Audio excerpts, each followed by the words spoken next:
Buenas tardes, buenos días, buenas noches a todo el mundo. Mis chicas, ¿qué tal? ¿Cómo están? Hola, buenos días, buenas noches. Con cafecito. Bueno, el día de hoy tenemos una invitada que es Pamela, que es de Healing Psicología, y hoy vamos a hablar de un tema bastante preocupante que ataca a muchísimas personas más de lo que nosotros quisiéramos, que es la ansiedad y la depresión. Así que bueno, ¿qué tal? Hola chicas, ¿qué tal a todos los de Cafeteando? Un placer estar aquí en el programa. Bienvenida, gracias por acompañarnos. La verdad que un Muchas millón de gracias. No, para mí de verdad un placer estar aquí. Yo las escucho todas las semanas y me encanta todos los temas que hablan. Y pues cuando recibí la invitación me pareció que era un tema muy importante porque tristemente y ahora después de la pandemia, la ansiedad y la depresión son dos cosas que los vemos más constantes y que le pasan a más personas, ¿no? Correcto. Correcto.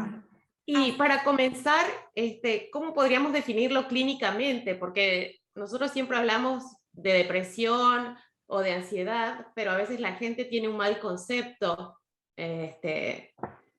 ¿Cómo podríamos decir, ok, estamos ante un cuadro clínico de ansiedad o de depresión? Eso es muy importante, Lore, porque hay muchas personas que llegan como que a interpretar ansiedad o depresión de maneras que no son, o incluso ahora se escucha tanto que las personas no llegan a entender realmente lo que son los síntomas de ansiedad y depresión, ¿verdad?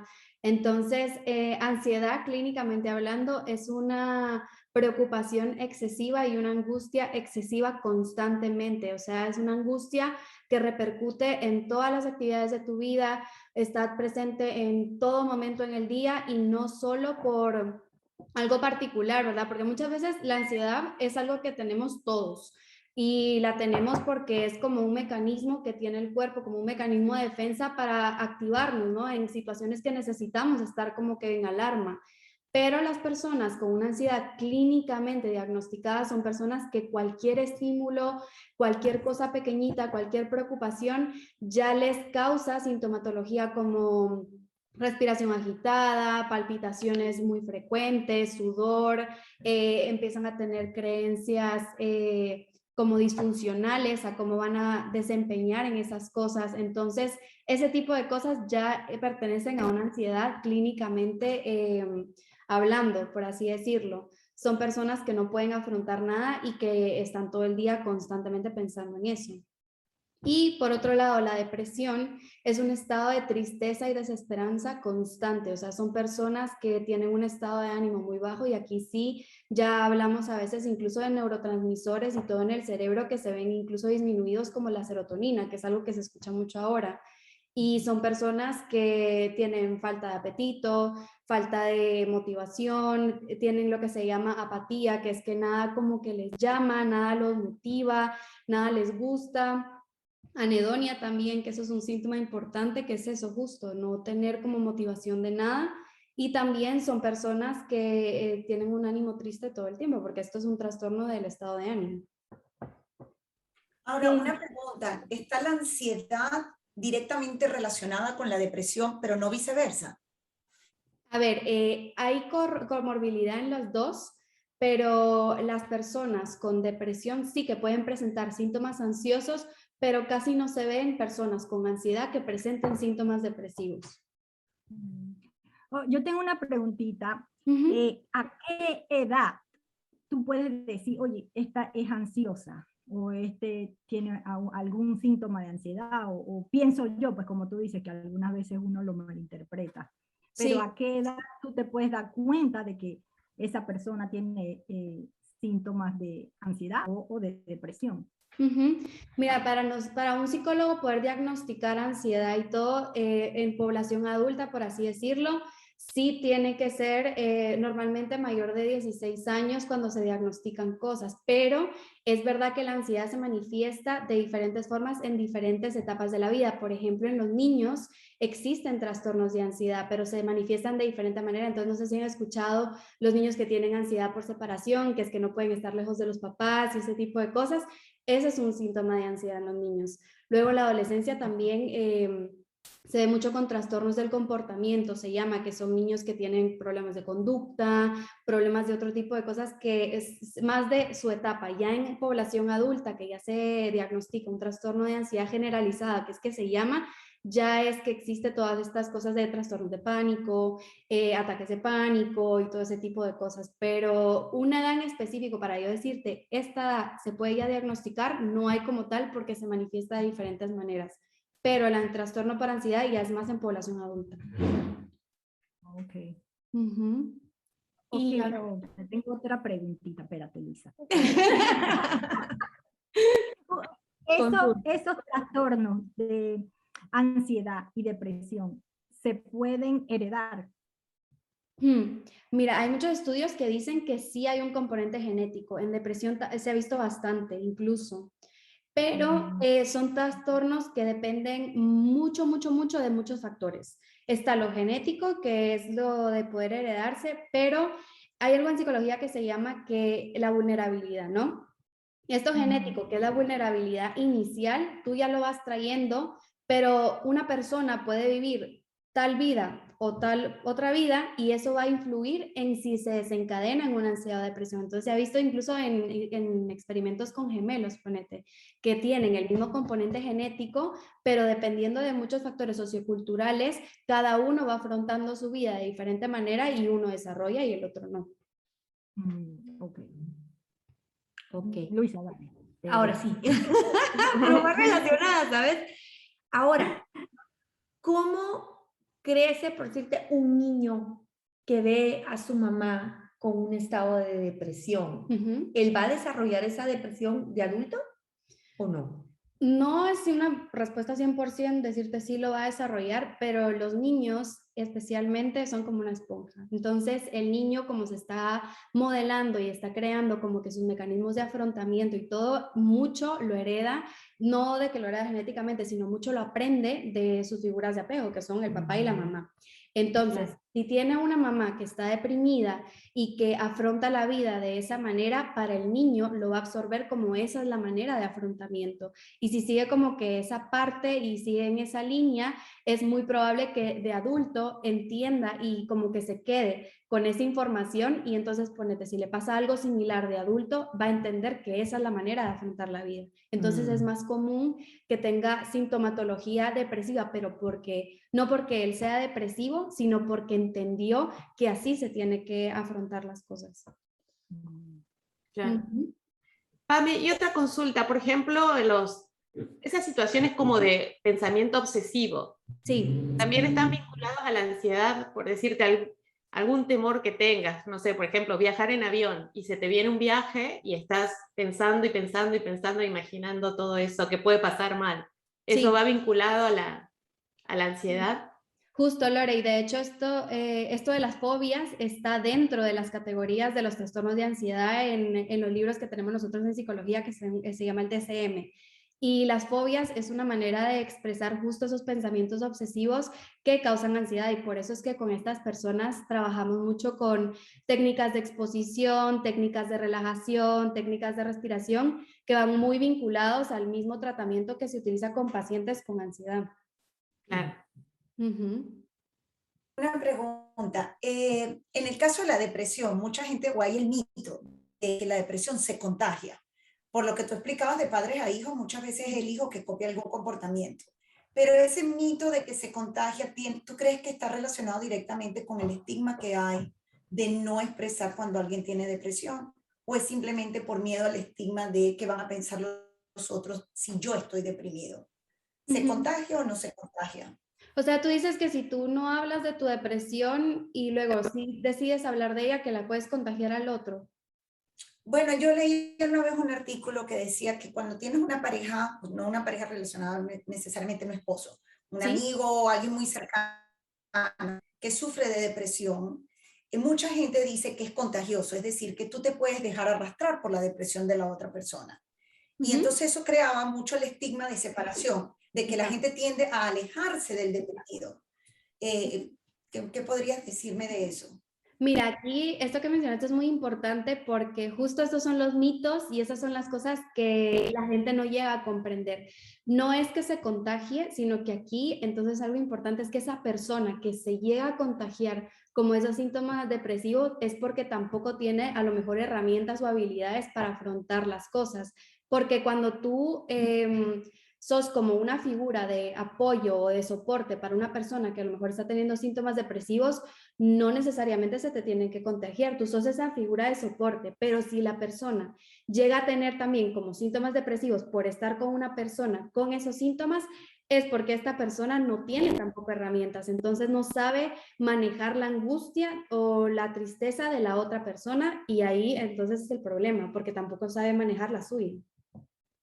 Correcto. Y entonces ahí venía mi segunda pregunta. ¿Cómo podemos ayudar a alguien querido, conocido, que Sí. percibimos que tiene depresión? Sobre todo cuando esa otra persona no lo ha reconocido o cuando esa persona lo ha reconocido, pero ¿cómo podemos ayudarlo? Esto es muy importante porque son en la depresión más que nada son personas que necesitan mucho apoyo y a veces puede ser como muy frustrante porque para ti, o sea, en tu cabeza es, pero ¿por qué no se levanta de la cama? ¿Pero por qué no sale? ¿Pero por qué no come? Si tan fácil que es. Pero para esa persona todas esas acciones supone un sufrimiento horrible porque no está mentalmente bien y no está como mentalmente preparado. Entonces ahí más que nada es ser apoyo y soporte. Esas personas ya saben lo que tienen que hacer. Esas personas saben cuál es la solución, saben que tienen un problema. Entonces lo que necesitan es una persona que literal esté ahí con ellos y si solo tenés que estar ahí sentado para verlo llorar, eso ya es una ayuda porque ellos están tan metidos en este estado triste, en esta desesperanza, en esta visión un poco catastrófica, que si tú estás todo el tiempo de no, pero levántate, piensa positivo, pero vamos a esto, a lo mejor le estás agobiando porque no le estás permitiendo pasar por esa tristeza o pasar por esa desesperanza que necesita pasar. Entonces yo siempre lo digo, es ser apoyo, es estar ahí. El estar ahí ya es un apoyo fundamental para ellos y ya ellos entienden que saben que pueden contar contigo, aunque tú no estés haciendo nada más que acompañarlos. Ok. Ahora una preguntita en cuanto a la ansiedad. Yo no sé si será un mito o realidad, porque muchas veces las personas dicen, ay, esta persona que come mucho, que siempre quiere estar comiendo y comiendo, es un síntoma de ansiedad, tú sabes, de pasar el momento y ay, le da por comer o algo así. ¿Eso es mito o realidad?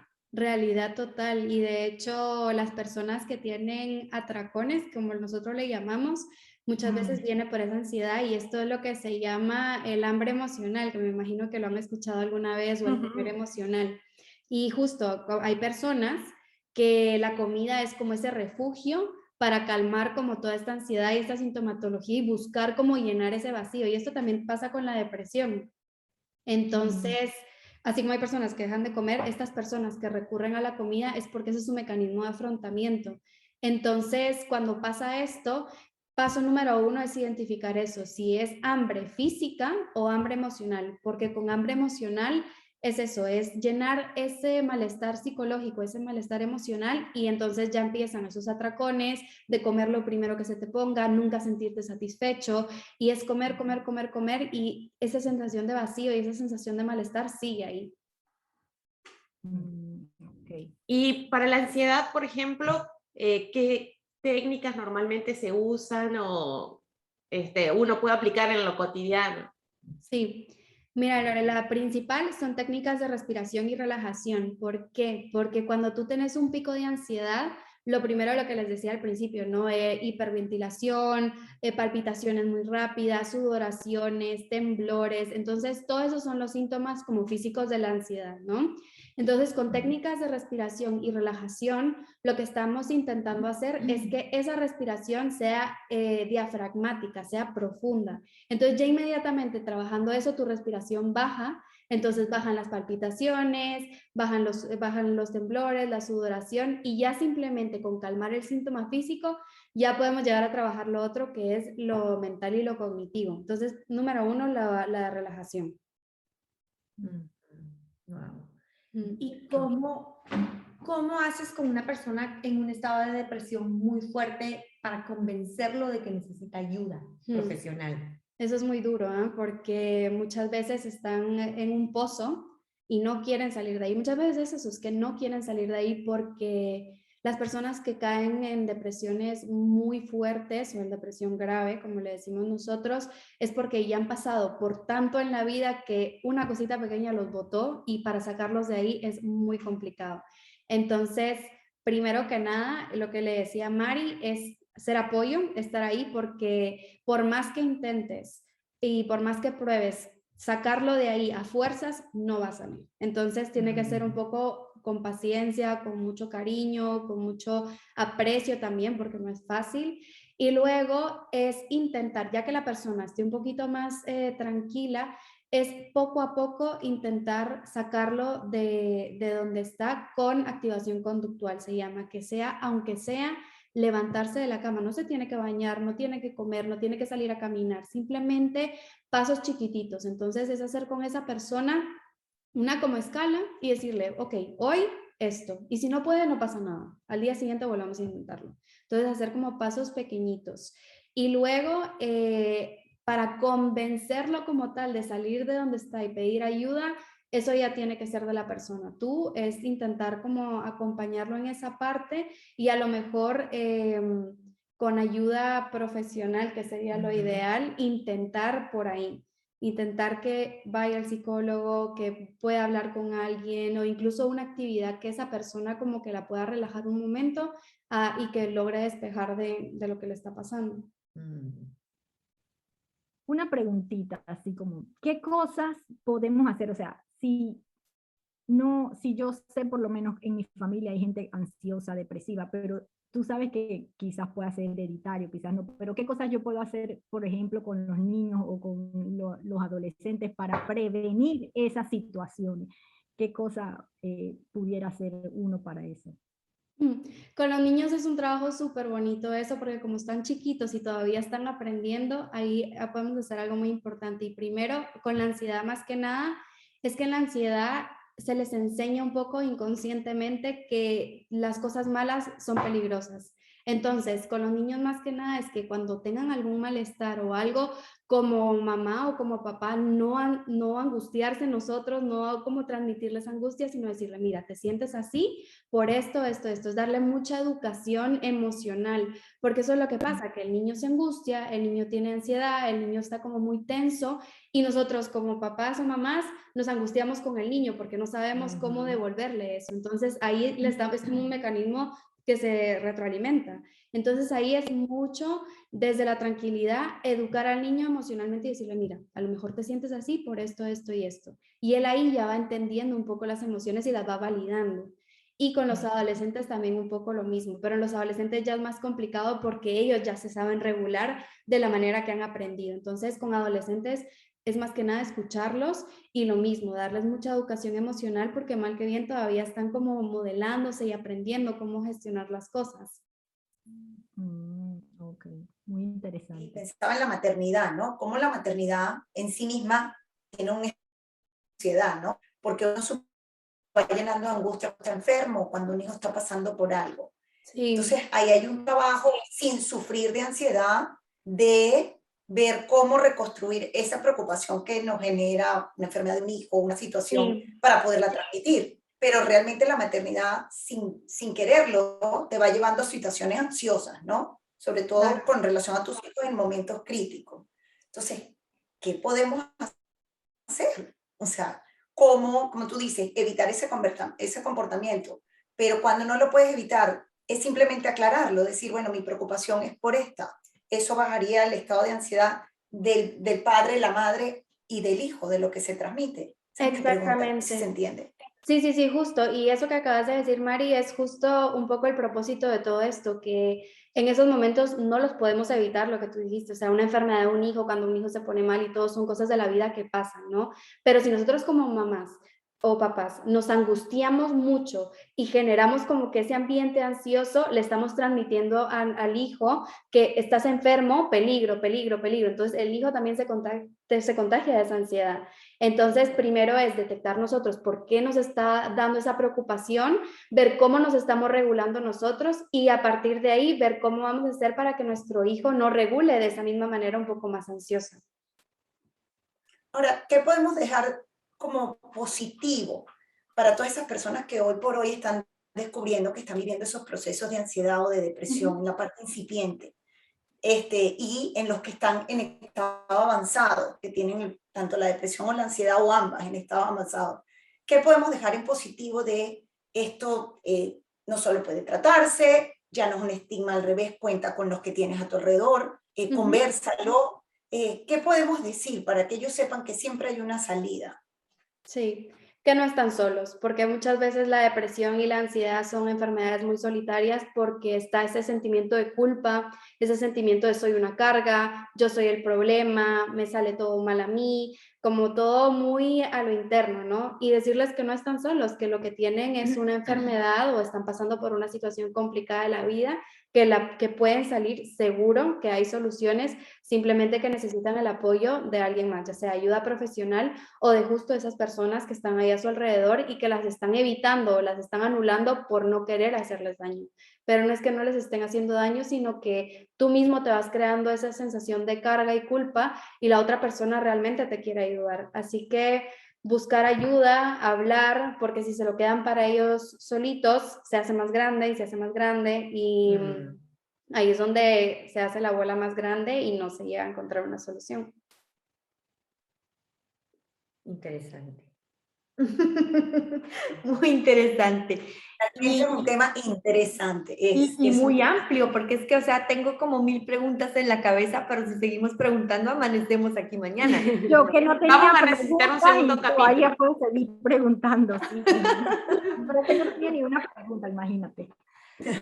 A ver, ya como para conclusión, quisiera yo saber cómo, ¿qué podríamos decirle a la gente?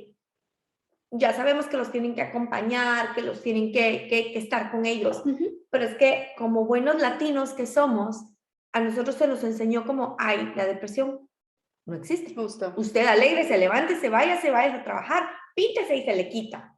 Entonces, ¿qué no decirles? ¿Verdad? Como ¿qué tenemos que aprender nosotros a no decirle a la gente que está así?